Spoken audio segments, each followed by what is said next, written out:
April 22వ తేదీ 2025 పహల్గామ్ ఒక అందమైన పర్యాటక ప్రాంతం.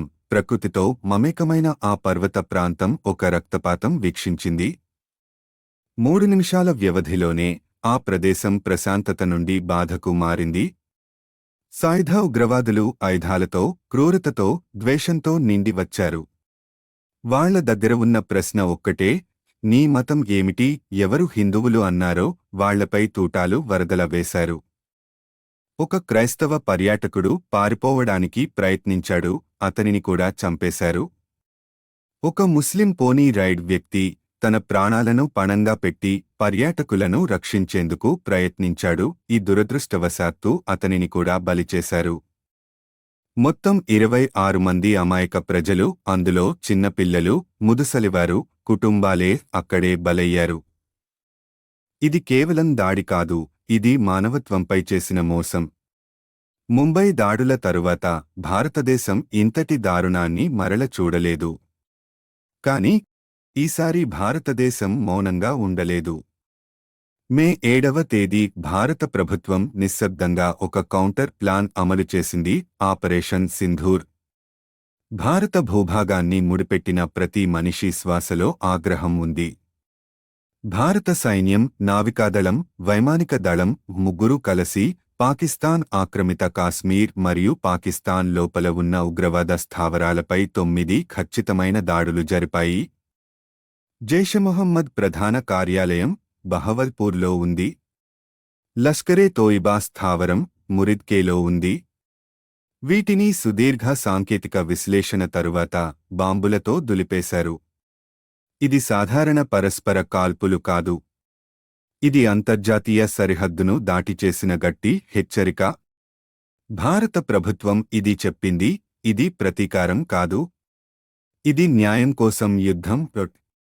పాకిస్తాన్ మీడియా మాత్రం వేరే గానం పాడింది. భారత జెట్లను కూల్చేశాం, పౌరులను చంపారు అని అబద్ధాలు ప్రచారం చేశారు. కానీ భారత ప్రభుత్వం, విదేశాంగ శాఖ చాలా స్పష్టంగా చెప్పింది, మేము టెర్రరిస్టులే లక్ష్యంగా చేశాము. మేము ఎటువంటి సైనిక స్థావరాలను గాని, పౌరులను గాని గైర్హాజరు చెయ్యలేదు. దీని వెనుక ఉన్న నిజమైన కుట్రను మనం మర్చిపోవద్దు. పాకిస్తాన్ లక్ష్యం ఏమిటంటే, మన దేశంలో మతపరమైన కలహాలు రెచ్చగొట్టడం. అందుకే వారు హిందువులనే టార్గెట్ చేశారు. ముస్లింలను వదిలివేశారు. ఒక స్పష్టమైన మెసేజ్ పంపించాలన్న దుర్మార్గం. కానీ పాకిస్తాన్ ఒకటి గ్రహించలేదు, ఇది భారత్. ఇక్కడ మతాల కన్నా ముందు మనుషులెక్కువ. మా సైన్యంలో హిందువు ఉన్నాడు, ముస్లిం ఉన్నాడు, సిక్కు ఉన్నాడు, క్రైస్తవుడు ఉన్నాడు, కాని వారందరికీ ఒకే పేరు, భారతీయులు. మే 7-8 రాత్రి ఆ పాకిస్తాన్ తన కుతంత్రాన్ని కొనసాగించింది.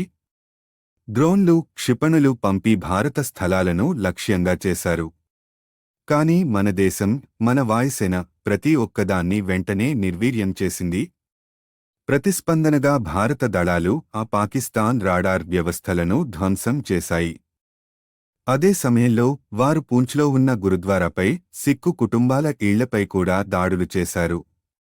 ఇది కేవలం పిచ్చితనం కాదు, ఇది మానవతకు నేరంగా మారిన కుయుక్తి. కాని భారత్ మాత్రం బలంగా నిలిచింది. ఆపరేషన్ సింధూర్ త్రాటిపోయిన దేశ గౌరవానికి తిరిగి స్థానం కల్పించింది. ఇది ప్రపంచానికి పంపిన సందేశం, మీరు మా అమాయకుల్ని చంపితే మేము మిమ్మల్ని మట్టికరిపిస్తాం. ఇది ఒక రక్తపాతం మాత్రమే కాదు, ఇది ఓ రణభూమిలో పునర్జన్మ పొందిన భగీరథ యుద్ధం. ఇది హిందువులది కాదు, ముస్లింలది కాదు, క్రైస్తవులది కాదు. ఇది మానవత్వం కోసం పోరాటం. ఆపరేషన్ సింధూర్ ఇది కేవలం ప్రతీకారం కాదు. ఇది ఒక కొత్త సిద్ధాంతానికి శ్రీకారం. ఇది నూతన భారతానికి ప్రారంభం. బలమైన, ఐక్యమైన, గౌరవం కలిగిన భారతానికి తొలి అడుగు.